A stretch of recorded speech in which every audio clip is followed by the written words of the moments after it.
Assalamualaikum warahmatullahi wabarakatuh. Baiklah, pada kesempatan kali ini izinkan saya memperkenalkan diri terlebih dahulu. Saya Lulus Lestari dengan NIM 2204344 dari jurusan akuntansi.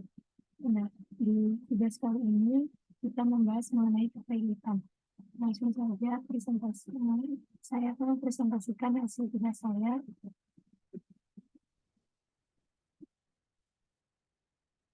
Ada dua poin yang akan dibahas dalam presentasi kali ini. Yang pertama yaitu mengenai kepailitan dan yang kedua mengenai penundaan kewajiban pembayaran utang. Masuk ke poin pertama yaitu kepailitan. Kepailitan. Pailit merupakan dasar dari kata kepailitan, sama dengan halnya yaitu bangkrut, di mana suatu kondisi perusahaan atau debitur dikatakan tidak mampu untuk membayar kewajibannya untuk membayar utang kepada pihak kreditur, yang akan dilakukan suatu tindakan berdasarkan kesepakatan yang telah ditentukan, seperti misalnya penyitaan harta barang dari pihak debitur untuk pihak kreditur. Kata pailit berasal dari bahasa Perancis yaitu pailit, yang berarti kemacetan pembayaran. Pengertian kepailitan berdasarkan pasal 1 Undang-Undang Nomor 37 Tahun 2004 tentang kepailitan dan PKPU adalah sifat umum atas semua kekayaan debitur pailit yang pengurusan dan pemberesannya dilakukan oleh kurator di bawah pengawasan hakim pengawas sebagaimana diatur dalam undang-undang terkait. Adapun dasar hukum mengenai kepailitan sendiri adalah Undang-Undang Nomor 37 Tahun 2004 tentang kepailitan dan penundaan kewajiban pembayaran utang atau PKPU.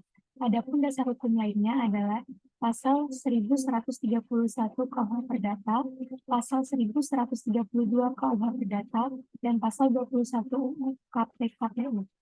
Tujuan pernyataan pailit antara lain mendapatkan suatu penyitaan umum atas kekayaan debitur, yaitu segala harta benda debitur disita atau dibukukan untuk kepentingan semua yang mengutangkannya, sehingga semua kreditur mendapatkan pembayaran secara adil.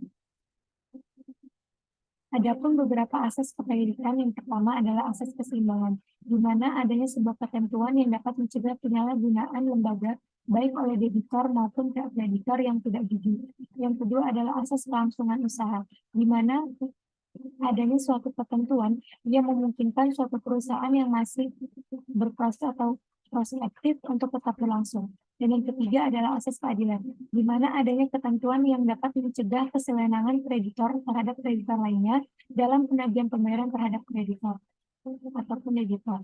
Yang keempat adalah asas integrasi, yaitu didasarkan pada sistem hukum formal dan material yang merupakan satu kesatuan yang utuh dari sistem hukum perdata dan sistem pajak perdata.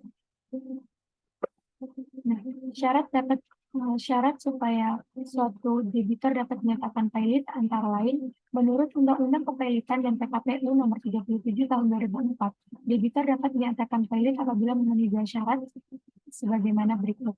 Yang pertama adalah debitor memiliki dua kreditor sehingga bisa terjadi pertikaian. Yang kedua adalah salah satu dari utang telah jatuh tempo dan syarat-syarat ini tidak dapat diimplementasikan jika debitor dalam keadaan sehat ataupun tidak sehat.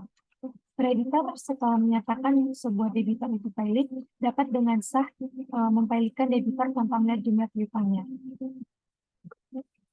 Lalu, siapa saja yang dapat mengajukan pailit kepada lembaga yang berwenang? Yang pertama adalah oleh debitor itu sendiri. Yang kedua, permohonan dari satu atau lebih kreditornya.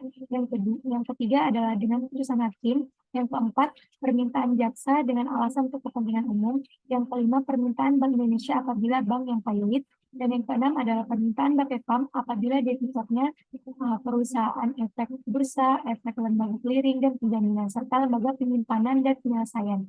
Dan yang ketujuh adalah permintaan Menteri Keuangan dengan debitor perusahaan asuransi, perusahaan reasuransi, dana pensiunan atau BUMN dalam bidang publik.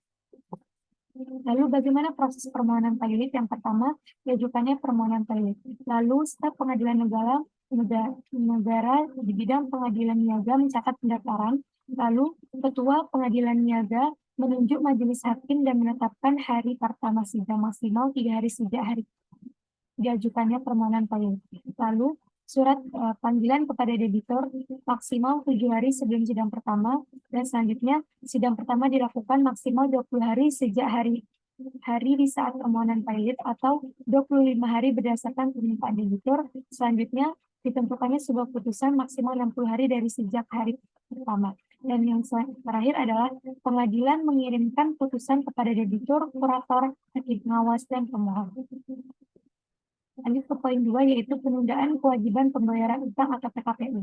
Penundaan kewajiban pembayaran utang atau PKPU diatur dalam bab ketiga Undang-Undang Nomor 37 Tahun 2004, yaitu dalam pasal IUK maksud dan tujuannya.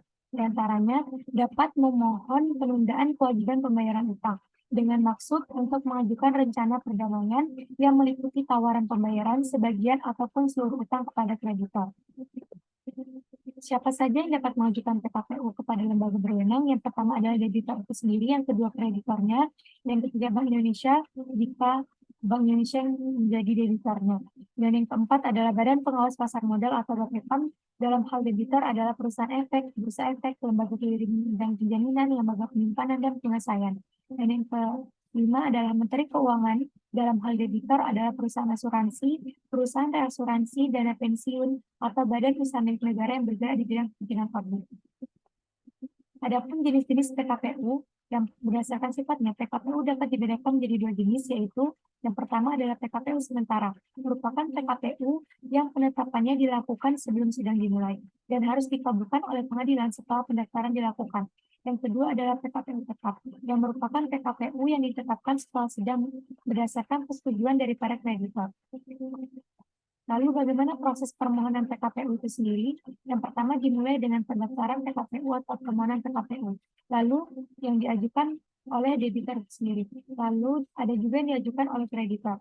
Di mana yang diajukan oleh debitur sendiri akan diadakan keputusan maksimal 3 hari sejak didaftarkan dan proses PKPU-nya maksimal 270 hari. Sedangkan yang permohonan PKPU yang dilakukan oleh kreditor itu akan dibuatkan surat panggilan kepada debitur maksimal 7 hari sebelum sidang pertama, kemudian dibuat putusan maksimal 20 hari sejak didaftarkan, dan proses PKPU maksimal dilakukan dalam 270 hari. Permohonan PKPU yang dilakukan oleh debitur maupun kreditor akan berujung dua keputusan. Yang pertama adalah berakhir dengan perdamaian, dan yang kedua adalah berakhir dengan pilot.